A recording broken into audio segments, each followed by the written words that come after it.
Hey guys, well today we are here in Vila Zumbi. We are all packed in the car today. There's Kevin right there, and Chris and Rachel. Of course, my lovely wife, Mary Jane. Anyway, we're supposed to get our van back later this afternoon, so that's why we're all jammed in the car today. But anyway, we're here in Vila Zumbi.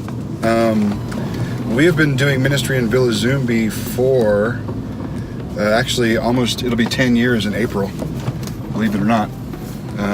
We actually did ministry here before we actually moved to Brazil. Vila Zumbi is a favela that's just right outside of Curitiba, right outside of downtown Curitiba.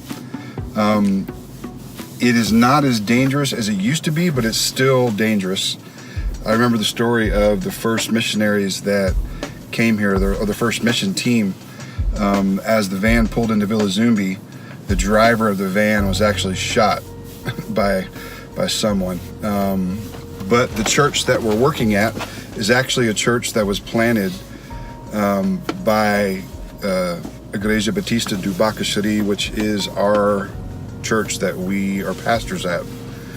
Was planted here, I guess about 15 to 17 years ago.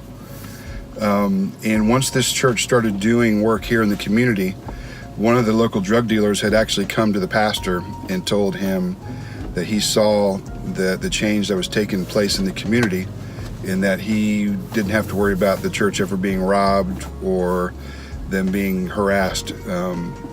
So they were protected by this drug dealer, which I guess is a good thing. I wonder if he tithed. anyway, I'm just joking. Probably not. You're right. Anyway, so we are here. We actually work in 2 day programs here right now, currently in Vila Zumbi. One of them is the Botania School, which a lot of you have been to and have seen pictures and videos of, that has 400 children in that school.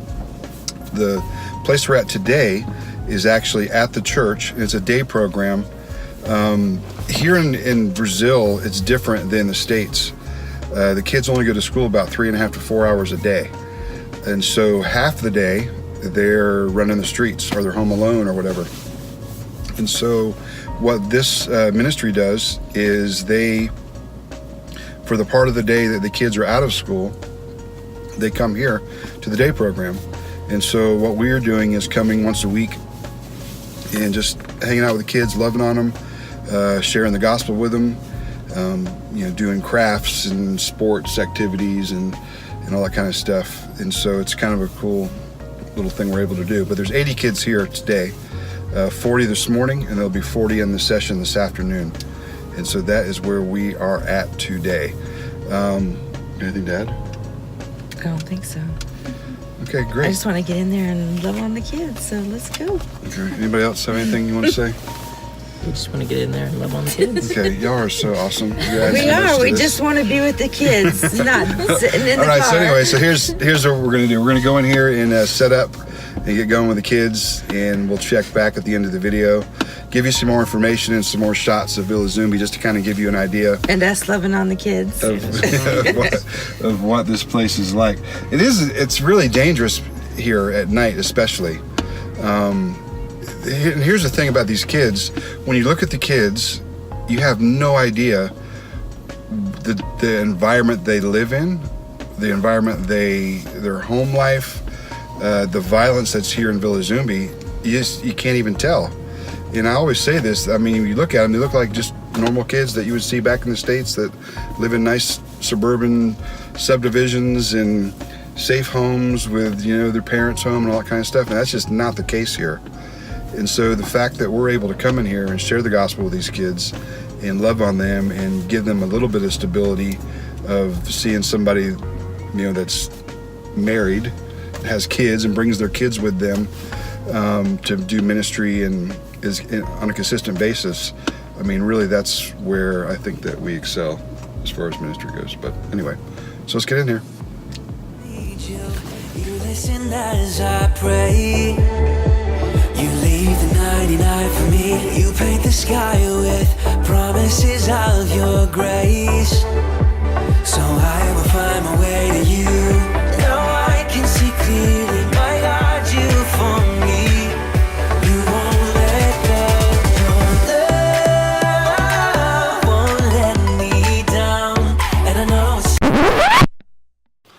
so you're probably wondering what the heck is going on here. Well, this is a game that we came up with called Trash Ball. This is the kind of game you come up with when you're running out of games. But anyway, we just took a bunch of stuff that we found. And the object of the game is for one team, they play against the other team. But basically, when the whistle blows or the music starts, the object is to get all the trash off of your side of the court and onto the opposing team's court. And when the music stops, whoever has the most trash left on the court is the loser. Whoever has the least amount of trash, they are the winner. Hence the word trash ball.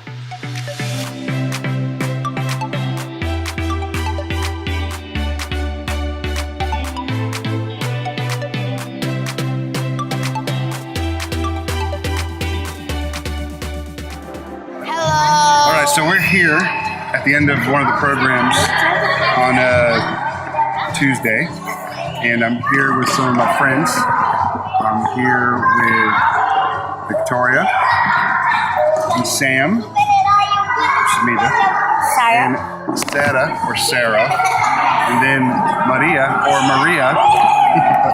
Anyway, we just finished up here, but if you look at these kids, man, like I say this all the time.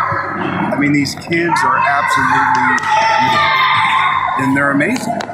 And you never, ever in a million years could comprehend where they live, what the things that they are up against every single day of their life. I mean, just the drugs and the alcohol and HIV and all the things that are here in Vila Zumbi that they are pressing against them.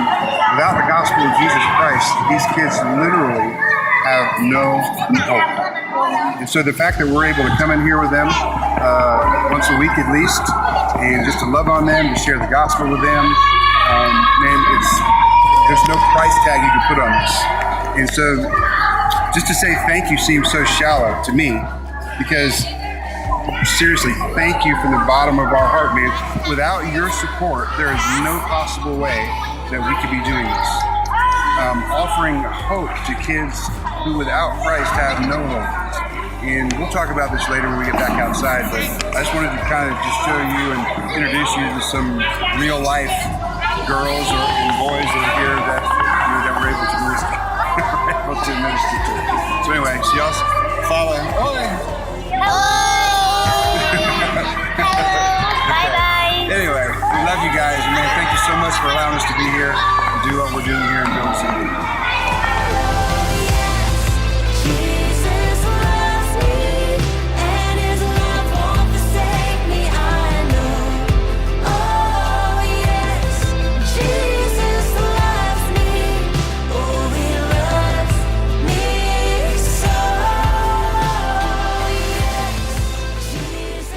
All right, so let me explain just a little bit about favelas in Brazil and how they operate.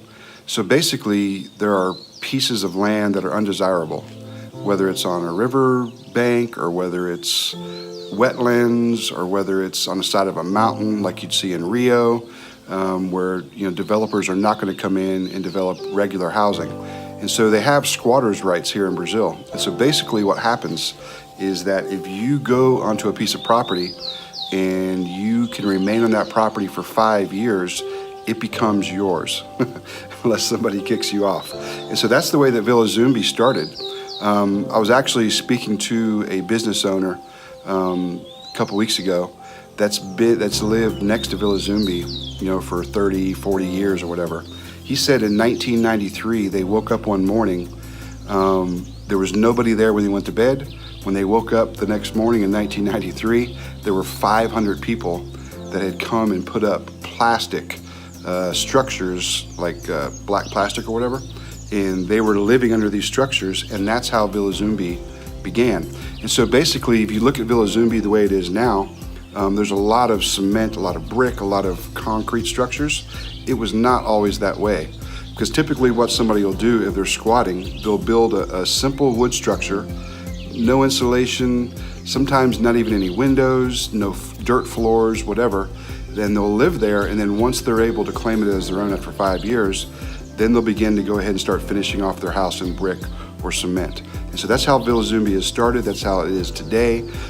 Actually, it's developed so much over the last 10 years that they are trying to call them, they're trying to get away from calling themselves an actual favela, and they're trying to change the name, or they have changed the name to Maui. I think that's how you pronounce it. But anyway, it's really come a long way. But if you still look at Vila Zumbi the way it is, you look at the outskirts, the structures that are on the outside of Vila Zumbi, those are wood. That's because those are the newer ones that people have put up. And they're all along the riverbank, the drainage ditches, and they're not nice at all. So anyway, that's how Vila Zumbi started. The other thing that favelas are known for is high crime. And Vila Zumbi is no different in that. It is a lot better than it was, 10 years ago. But it's still a high crime area. The police still, periodically will shut down the roads to try to stop the drug traffic when they're looking for somebody. They're trying to confiscate guns, whatever it is they're doing. There's a lot of drug activity, a lot of gang activity. So it's a very dangerous place for a kid to grow up. And like I said earlier, man, just the fact that we're able to come in here and share the gospel with these kids is an honor, really, because this truly is their only hope. The poverty, I could tell you story after story of going into some of these houses and just how impoverished it is.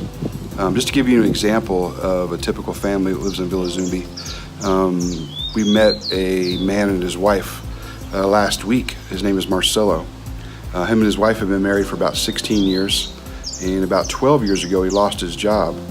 And so what he started doing was picking up trash. And so rather than having like a sanitation company that comes along and they pick up your trash in a big truck and haul it off, a lot of times in these favelas, they have just regular people that have carts that they pull.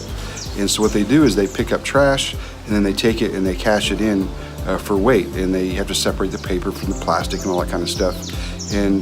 But this guy, he has 5 kids.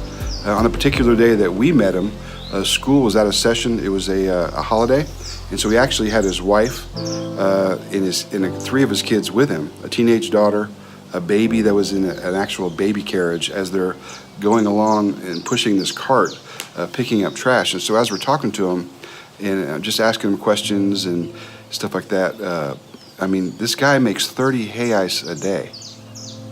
30 reais a day. So with the exchange rate today, that's like $7 a day for hard labor. Pulling this trash cart up and down the road, up and down hills, and this guy is making nothing. But that's just a typical example of what it's like for someone living in a favela. There's not a lot of opportunity. So just the gospel is just so rich here. And just offering somebody hope. Right now, Vila Zumbi has about 3,500 families that live in it, somewhere between 12,000 and 15,000 people in this particular favela. When we started working in Vila Zumbi about 10 years ago, it was only on one side of the highway. Now it's actually grown so much that it's moved to the opposite side of the highway as well. And they're calling that side of the favela Vila Liberdade, actually. And so it's definitely grown over the last 10 years.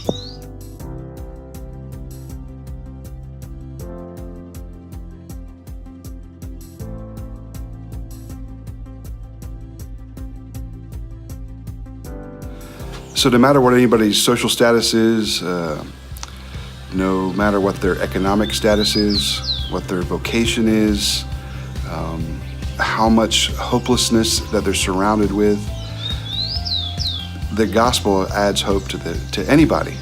The gospel rescues anybody, and that's why it's so important for us to be here, doing what we're doing. Couldn't imagine even doing anything else right now. Just to be able to impact people's lives with something that's impacted our lives.